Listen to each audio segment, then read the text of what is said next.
Welcome to episode 3 of the Greek Americans podcast.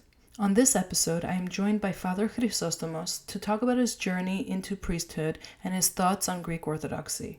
I hope you guys enjoy listening to us, and thanks for tuning in.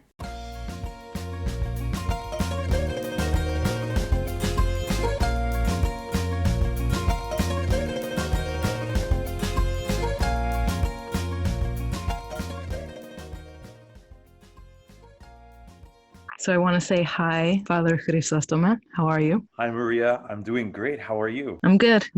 Thank you for doing this with me. I think it's going to be a really great episode. I'm really happy to be here talking with you, and I'm really looking forward to our conversation together. Great. So I guess I want to start just by getting to know a little bit about you. I met you through one of my good friends, Christina, but I don't know much else except that you are a priest and a young priest. So if you just want to tell me, what church, how long you've been a priest, we can go from there. Okay. So, as you said, my name is Father Chrysostomos. I'm 35 years old. I actually became ordained almost 10 years ago. I became a deacon when I was 25 years old. And then I was almost a deacon for about 3 years. And then I was ordained a priest when I was 28 and became the head priest of Chrysostomos in Greek for Annunciation Greek Orthodox Church in Manhattan, the Upper West Side. So I have been at this parish for almost 7 years now, come November 24th. I've been the parish priest there. Wow, that's actually really impressive. And you're the youngest priest I've ever met. And I just want to ask, like, how did you make that decision to, at that young of an age, to be a priest? Is it something you wanted growing up? Did you grow up in a religious household? So my father was a priest. So I grew up in a priest family. I Mm. have four brothers and one sister. We are 8 years apart between the six of us. So you can only imagine that although close in age right now, and it's a lot of fun being together when we are together, unfortunately not too many times now.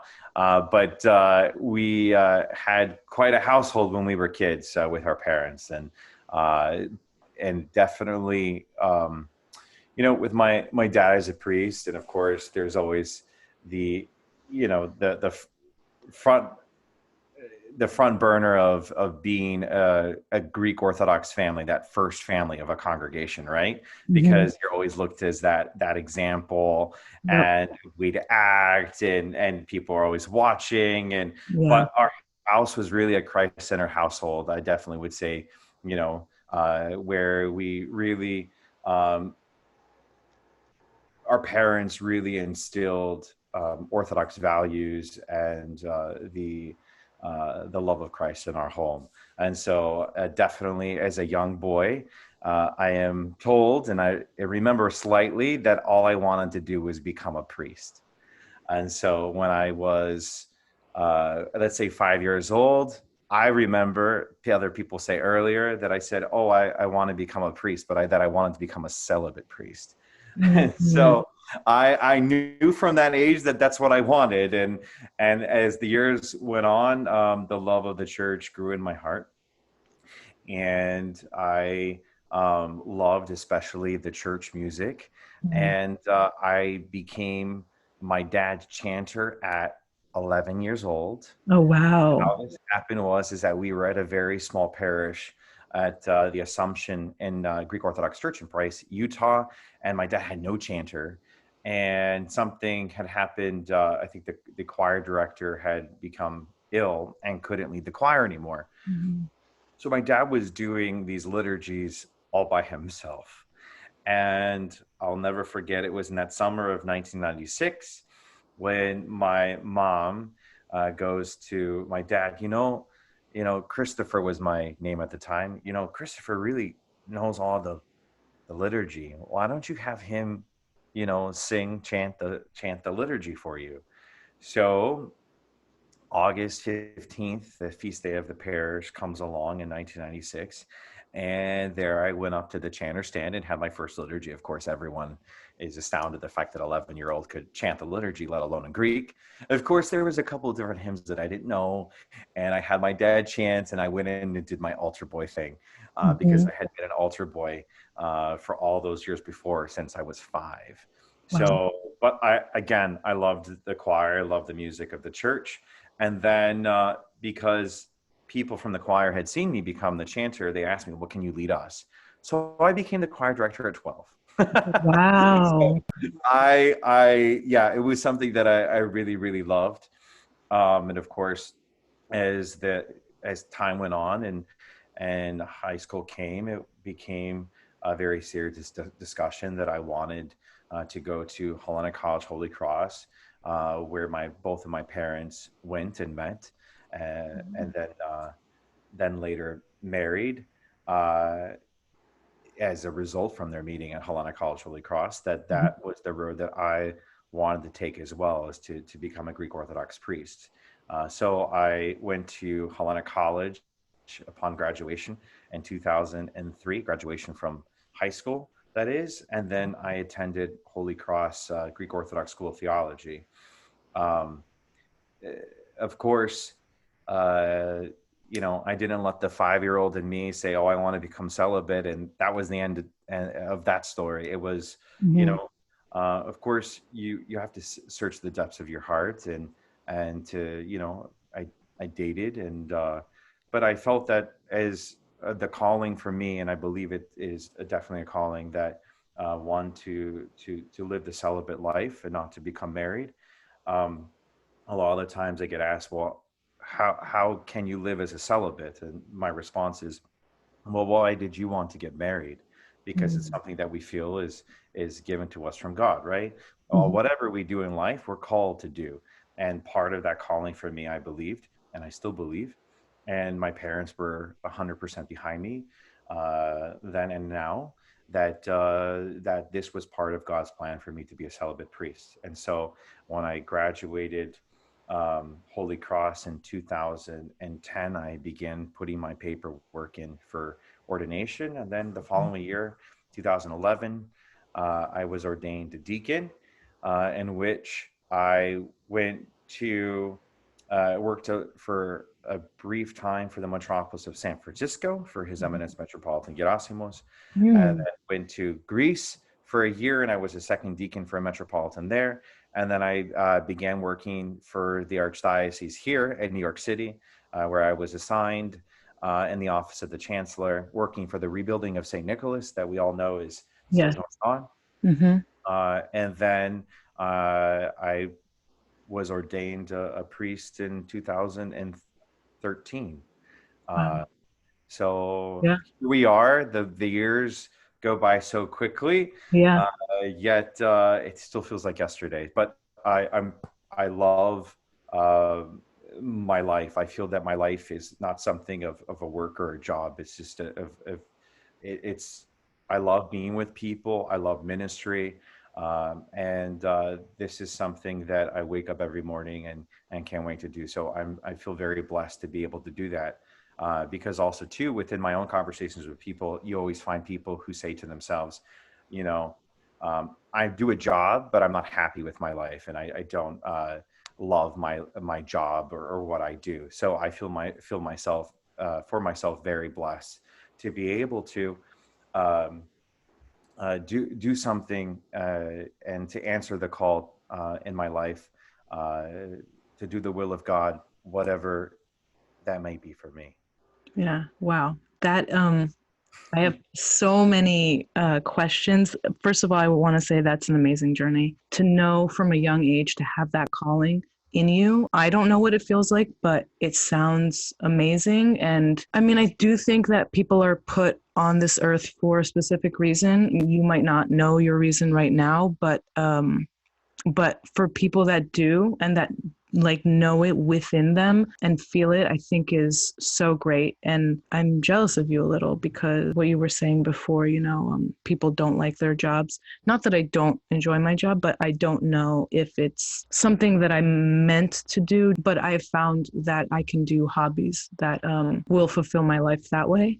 But to have your job be so giving, and to really make an impact on the community in such a way, and to be a leader of a community, is actually something really inspiring. Although I feel extremely blessed that I knew what I wanted to do growing up as a young boy.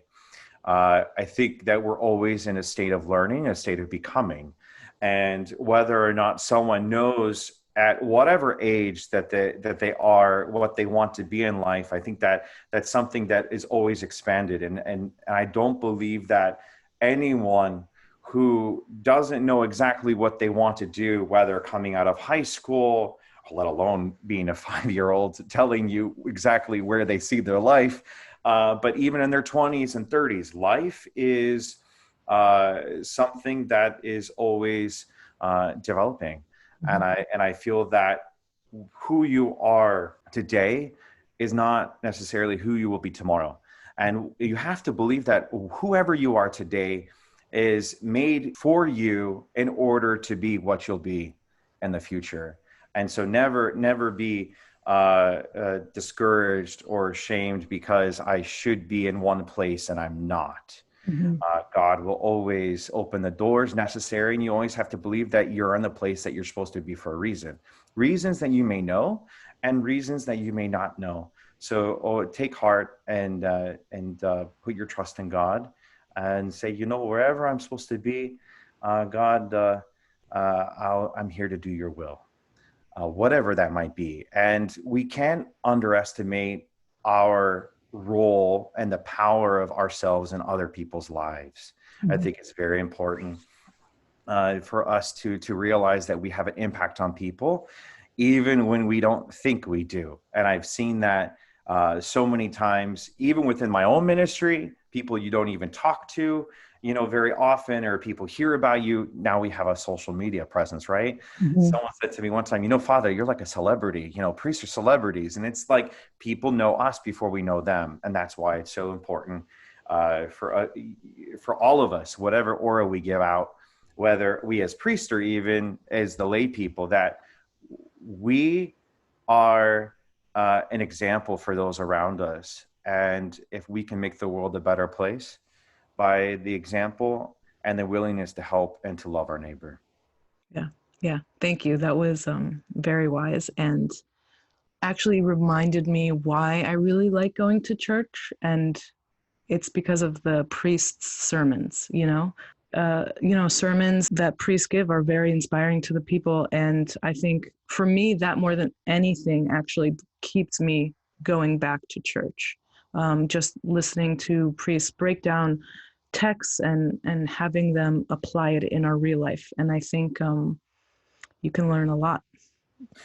I think people go to church, searching for a spiritual oasis, a place of refuge, a place of quietness. And it's a Yes. place where, in theory, right? We don't look at our phones. We've silenced our phones. Yeah. When do we Yep. really do that? When do Yeah. we Never. ever silence our phone and say, or whether it's social media, any type of distraction in the world, how often do we do this? And you'll find the answer is very rare. And Sunday morning or another church service allows us this opportunity to say, you know what? I'm putting the world and keeping it outside. And in this dwelling, I'm going to focus on my time with God.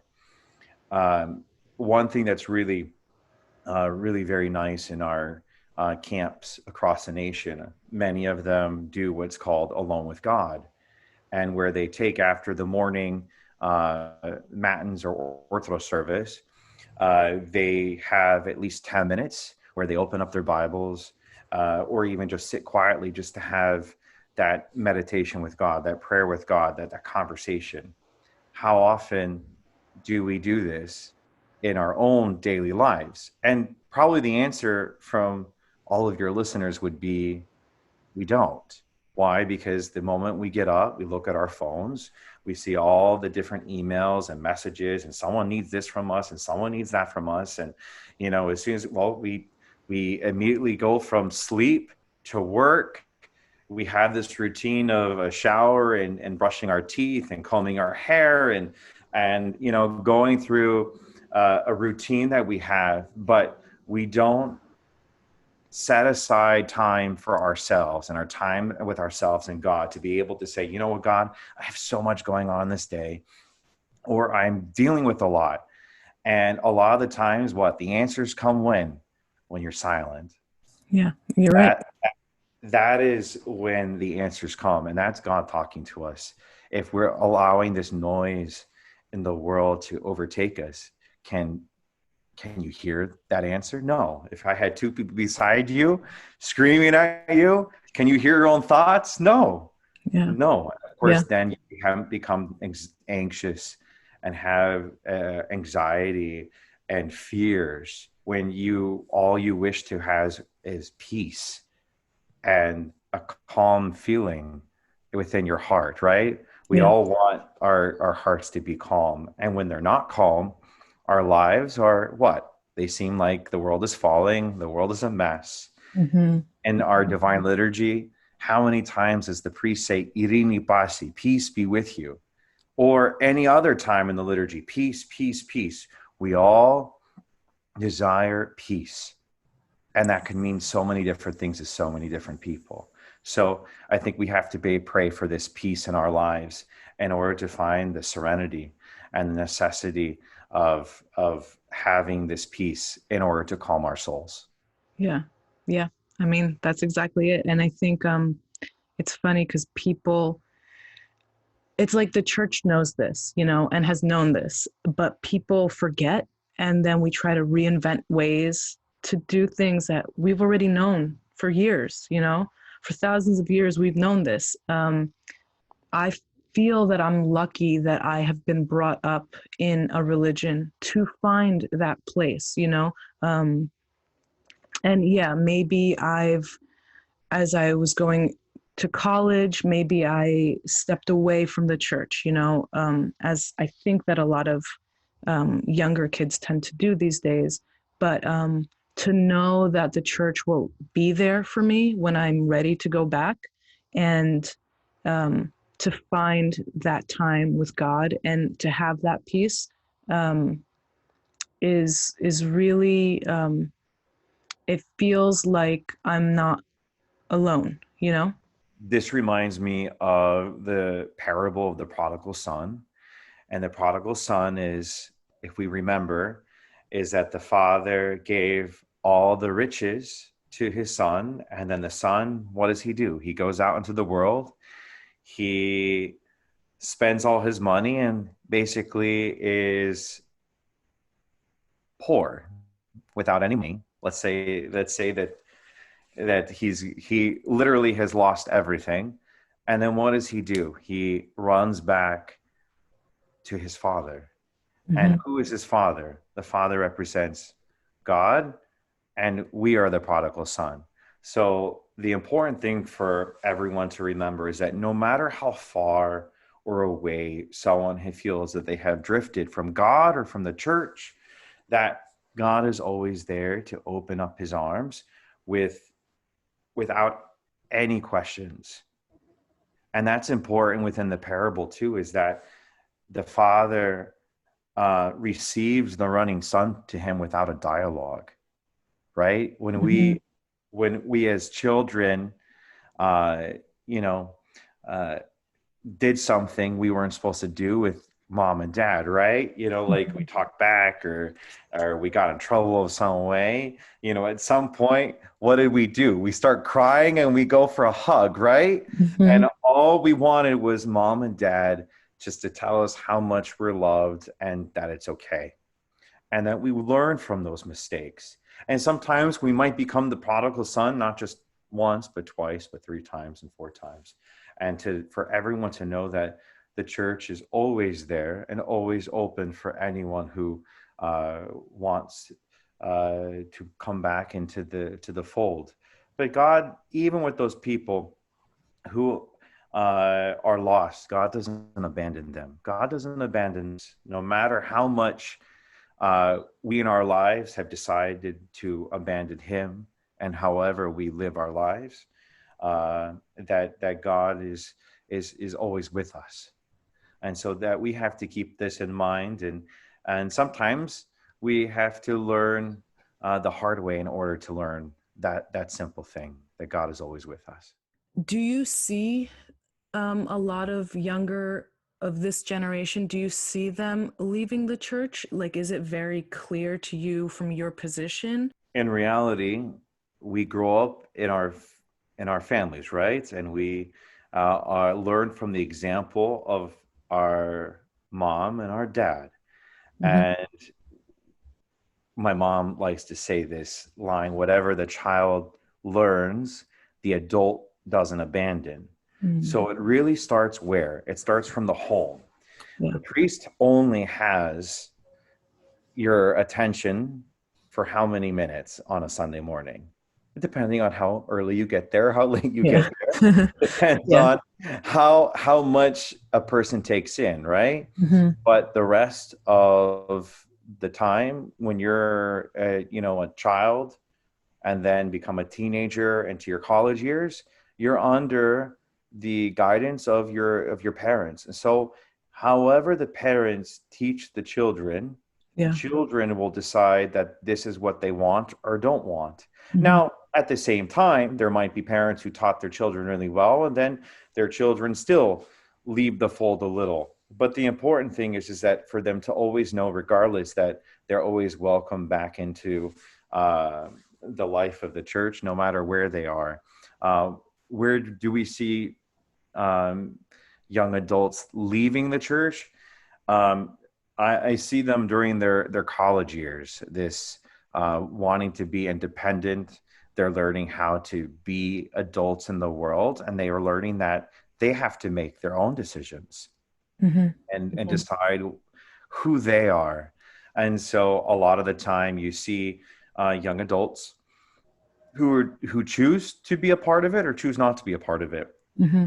A lot of the time we're seeing people come back fully, as you're alluding to, when they've decided to become married. They come Mm-hmm. back to the church, and then of course they want to baptize their children, and Mm-hmm. then they become that role model back into the church of being those Sunday school teachers or Greek dance teachers Yeah. or Yeah. basketball coaches or Yeah. whatever it may be, because they want, you as the young adult want what you had. So you Exactly. take the role of your parents. So that's Exactly. where you see a lot of people come back. I Yeah. wish we didn't have that conversation of where do people leave and come back, Mm-hmm. because Mm-hmm. I feel that I think it's um, perhaps maybe the bad influence of just a trend Mm-hmm. that ends up happening is that, oh, well, when I go to college, I'm not Mm-hmm. really focusing on going to church, or I have so many things I'm doing. Yeah. But of course, you know, uh, people will decide their priorities, right? No matter Yeah. how old we are, and no matter what age we are, You're we right. decide what those are. Yeah. No, you're right. I think this phenomenon happens in the US that we need to find ourselves by leaving our communities. It doesn't really happen in other countries. It's something that I think there's that idea that you need to do everything your parents told you not to do in order to figure out who you are, and then in like a movie the kid would go back to like what his parents originally told him, right? So it's like this weird cycle. The cycle of being rebellious. Yeah, yeah, I need to try everything, yeah, and then I'll decide after I try everything, I'll go yeah, back to how I should or shouldn't be. yeah, yeah. It's like the hero's journey in a way. But I just get nervous that like that ending that you're gonna go back, is not happening. It's happening less and less, and it's this like internal fear that I have for our culture, and I guess maybe I have to have more faith that they will eventually come to that last piece, you know. It's just something that I talk about with people and I think about, and I just hope that we as a culture don't forget the roots that have been cultivated for us by our ancestors and the generations before. I think that the world is full of distractions, and I think it's very easy to get caught up in those distractions. Mm-hmm. And we could literally sit and discuss an entire podcast on the distractions of the world. And so that's where you need to know yourself as best as you can in order to allow yourself to pull yourself back in Mm-hmm. and say, who is Maria? When Mm-hmm. you want, let's say if we were to take out a piece of paper and I asked you to write down what makes you, you could talk about who you are. Now, if you compared it to a list of things that might be distracting you, I could also ask you, are these their distractions? Do they define who you are? And maybe you'll say yes, but more than likely you'll say no. So it's difficult when in life you're trying to differentiate between who you are versus what the world says you should be. Mm-hmm. And I think it's very difficult because the world is a total noise right now. No matter where someone sits politically or how they see the world or where they live the world and how they live the world, it's just noise no matter where you are. And it's up to you, and only you can decide that I want to live in the world, but not of the world, right?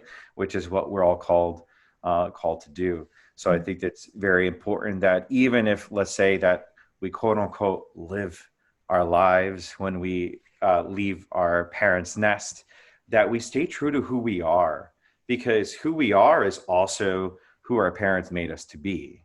Mm-hmm. It's Mm-hmm. always ingrained into your DNA. So I Yeah. think it's important not to defy who you are or deny who you are, Mm-hmm. but to be proud of who you are and say, okay, well, I am my own person, and I do need to seek and to search what more that is to grow, your growth and development of that person. But sometimes we don't always have to go to the extremes in order to find who that person is. And that also becomes very dangerous because sometimes we go too far and then it's hard to bring us back. And then we look at ourselves and say, I look at myself in the mirror and I don't know who I am. Yeah. Uh, and so I think it's very important. Again, this all ties into having a relationship with God and having um, a, a, a truth to who you are and to live who that truth is. Mm-hmm. Yeah. I have a question. So I know that like it's been known that the Catholic Church has scandals. I'm sure the Greek Orthodox one does too, although I don't really want to get into that. I just want to ask you um, what your view is on why it's still important to go to church, even if there are scandals within the institution. It's necessary for someone to separate the human element from the divine element of the church. And the divine element is uh, the faith itself and the dogmas of the church separate from those who make human mistakes. We all make mistakes, Yeah. every single one of us. Of course, we expect better from some people, right? We as children expect best from our parents. We as parishioners expect better from our priests and our hierarchs. Sometimes it's easy because we're um, disappointed with certain people's mistakes, but as the faith whole and intact, that is separate from the human mistake of that priests or hierarchs make within the church. And we have to remember to separate the two, as hard and as difficult as that is. That we don't go to church for the individual priest, our clergy. We go to church because we seek salvation and our union with Jesus Christ. Yeah.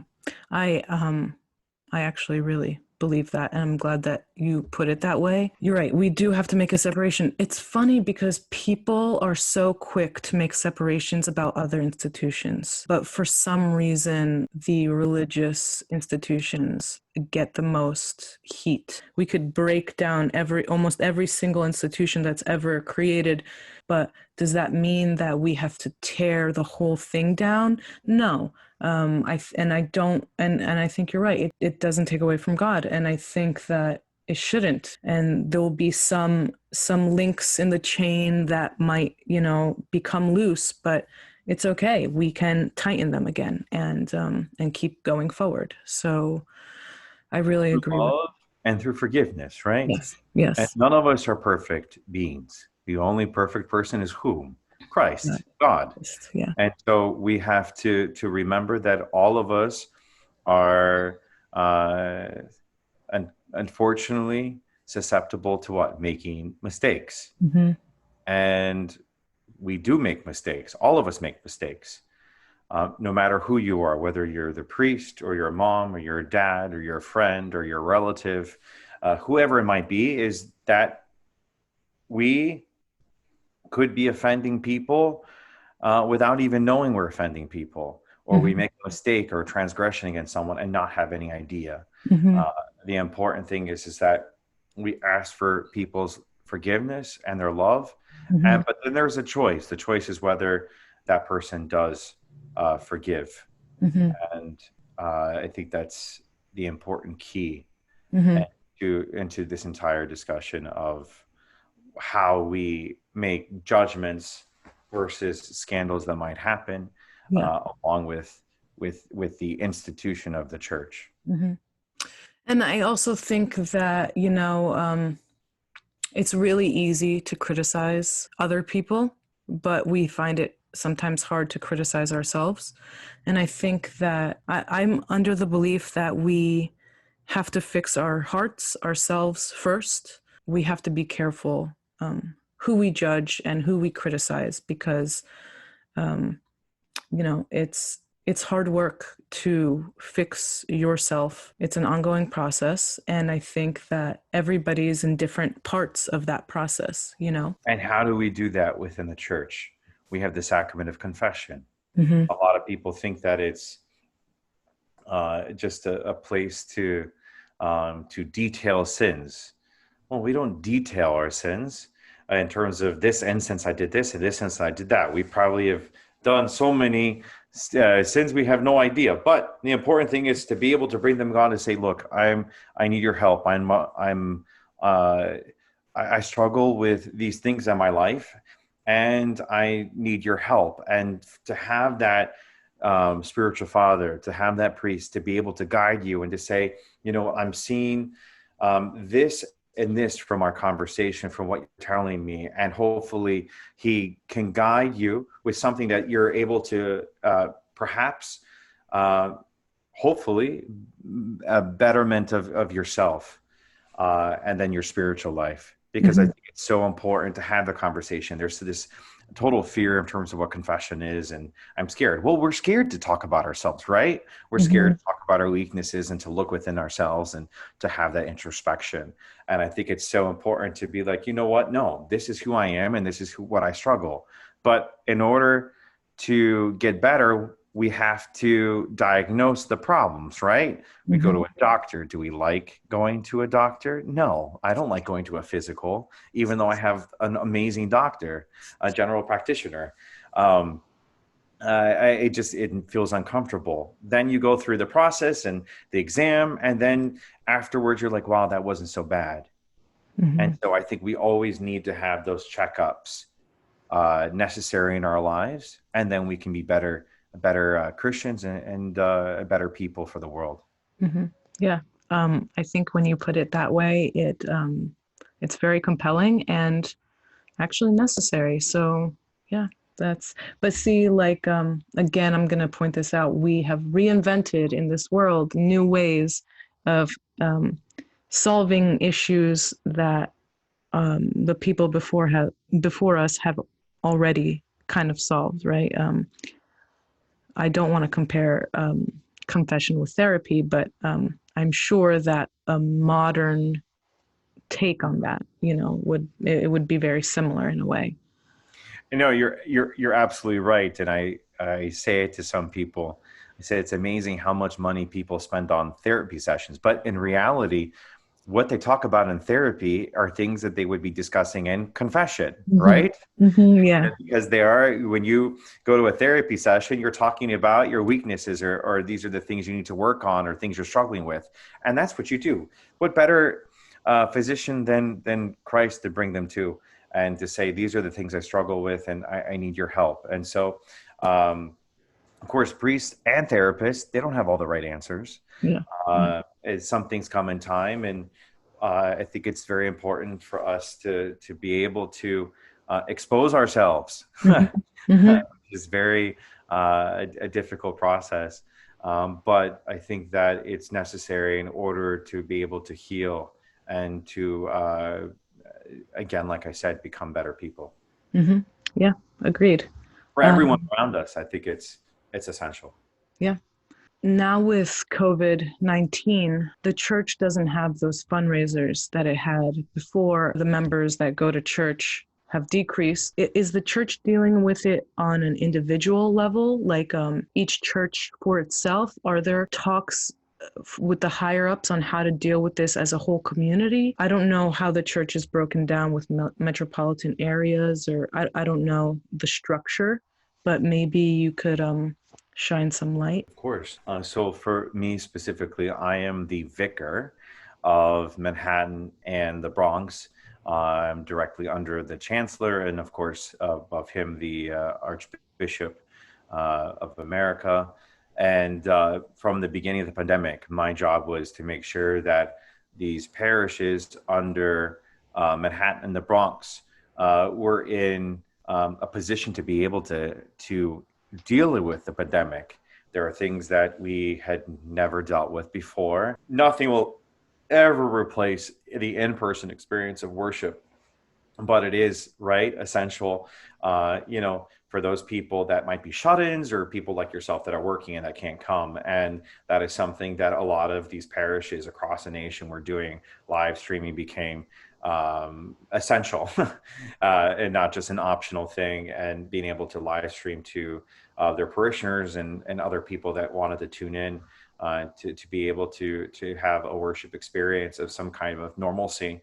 Of course, you brought up fundraisers. Everything has become digital, and part of my job was, trying to urge these parishes to have an online giving platform, Mhm. something that a lot of these churches had never done before. A lot of them were doing the old-fashioned, in the tray on a Sunday, and Mhm. now you don't have people going to church. So therefore, if people wanted to offer a donation to church, how are these parishes going to do it? So online platform giving, social media, it's so essential. My parish has an Instagram, a Facebook account, Twitter, and it's amazing the different outreach of that you see, that it has beyond your own parishioners. You don't know who's watching or who's benefiting spiritually from it.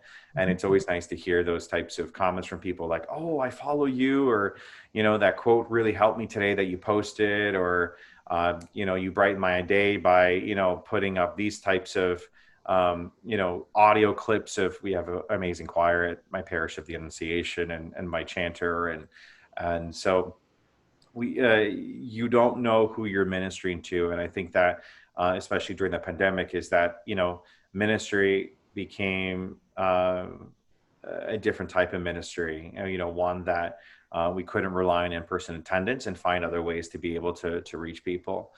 So of course, it's something that's going to be ongoing throughout the pandemic, because we're still in the pandemic. Mhm.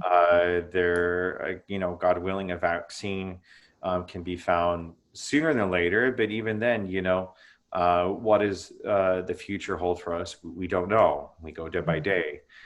We do the best that we can, whether it's continuing our ministries that we can through Sunday school or Greek school via Zoom, and of course, parish council meetings and Philipos meetings. But, I find people very lonely these days. People Mhm. miss that social element. They miss the aspect of parea, right? Mhm. Like camaraderie with people. Mhm. And I think that um, it's going to be tough as the weather changes for everyone right now during the next few weeks. Fall is really coming into swing, Yep. and the Christmas holiday, and this is a time when people really thrive on getting together, and having camaraderie with one another, and a lot of the times that's focused and centered around the church. And if we're not able to hold those types of things, people become very depressed. And we try as much as we can to keep in touch with people, but one conversation every couple of weeks or every 3 weeks, really, it's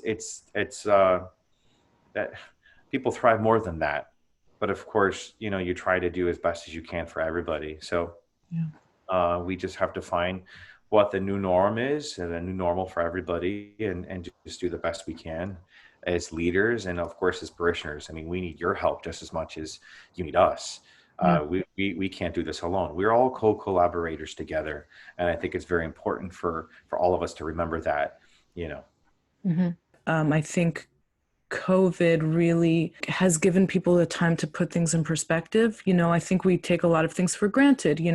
I'm sure the Greek community has taken church and all the church events for granted. I know I did. I was looking forward to the festivals this year. I mean, it's an amazing time to go and give and see everybody again and connect with people on a different level. And we had it in a different way. Some churches had it in a different way, but the screen is completely different from that person to person interaction. I mean, as you were saying, I mean, we live streamed the Easter services, but it was good. I can't imagine doing that forever. What is your outlook on the state of the church, and where do you think that we will land after all this is over? Well, you certainly have to have hope, right? Without hope, what do we have? Nothing. We can't dwell on the negative of what we're experiencing, Mm-hmm. because then that's we're not doing ourselves any good by doing that. We have to have hope, and we have to believe that that some type of remedy to this situation is going to happen, right? Mm-hmm. So we'll pray for that remedy as we do every single divine liturgy. The Archbishop Epiphoros, and the Eparchial Synod has this, including a couple new different petitions that the priest says in the beginning of the liturgy for the relief of the coronavirus. But I feel that you had alluded to the fact that we hope that people do miss the church, and that people have had time within the last 7 or so months in order to reflect and really realize what we do have. Mm-hmm. Sometimes you don't realize the impact something has on you until it's gone. Mm-hmm. And I think that right now, for a lot of people, there's several people I have not seen since, the full closing, starting from March 15th of this past year.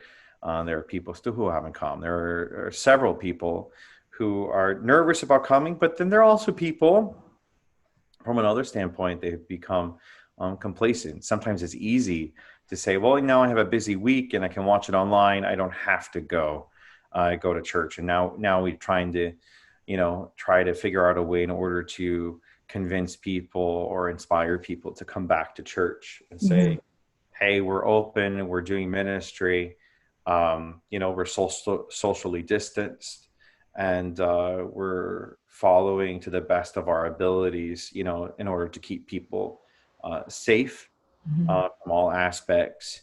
But please know that we haven't gone anywhere.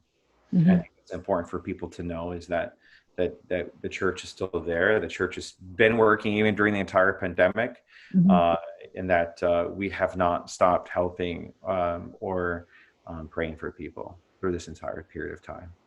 Great. Yeah.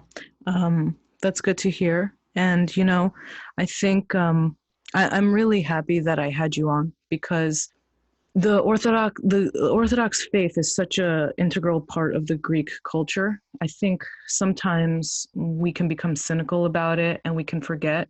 But I like to remind people that during the Ottoman years, the church was a solace and kept Hellenism alive. It's really responsible for uh, teaching Greeks to read and write, under Ottoman rule in secret. There's this popular like idea of atheism, and it's like cool to be atheist now or whatever. But I think it's really important for us to have an open dialogue with our religious leaders and our religion in general. And I think Hellenism is tied to Greek Orthodoxy. In Greece, it might be easier to hold on to that, right? Here in the US, I think it's a little harder. We definitely need to put the effort as a community. And so that's why I really wanted to talk to you and really talk about your journey and different other topics because I think it's important for people to be able to talk about these things honestly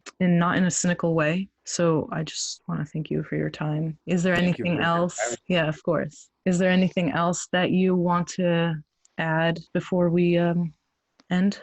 I think just to encourage people to keep the good fight, to keep the faith. And I think that's just so important for all of us during these trying times.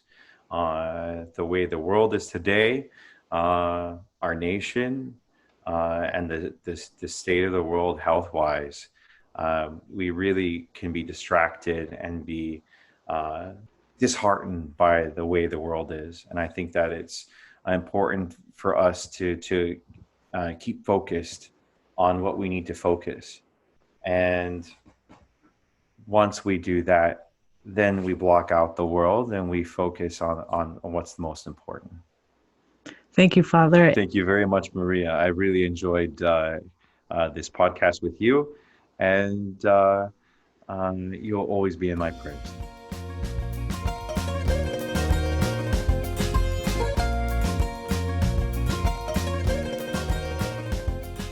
Hi, Ari. So, what did you think about the interview? Hey Maria, I thought it was great. Honestly, I really liked a lot about what Father Chrysostomos had to say, and I never generally listen to priests, but he kept me engaged the whole time, and really made me think about a lot of things. Yeah, I mean, me too. I really like what he said, and even though I'm not the most, religious person, I still think, and I think we've talked about this before, I still think that going to church is important. And I like how he, there's like a connection between like meditation, church, therapy, and all that kind of stuff. I really like that and found that interesting. Right, right. I really thought that his take on religion was actually like very universal, and like the way he talks about it makes it so accessible to more people than just religious people. Yeah. Yeah. I just think it's crazy that he's so young and a priest. I've never met a young priest before, so I was really intrigued. I mean, 35 and a celibate priest. I mean, clearly he has a calling, but I just find that really interesting. So I really feel like he has such an ideal view of what constitutes religion that a lot of people don't have these days. People are usually caught up in minor details, trying to evaluate if like a certain thing is actually possible rather than acknowledging that religion is there primarily to help people. Yeah, I agree with that. I lose sight of that too, especially growing up in this day and age. We try to reason our way out of things where sometimes you don't need it, you just need faith. And so I think it's all really interesting concepts here. For sure, yeah. He has definitely inspired me to start like taking the raw lessons as they are. Yeah, what do you think? We're gonna make a trip to Manhattan at some point and go to one of his services? Hey, maybe we'll be there for our brother's wedding. Yeah, yeah, that's true. That's true. Yeah. We'll see. All right, Adi, thank you. I'll catch you on the next one. Thanks, Maria. Good talk.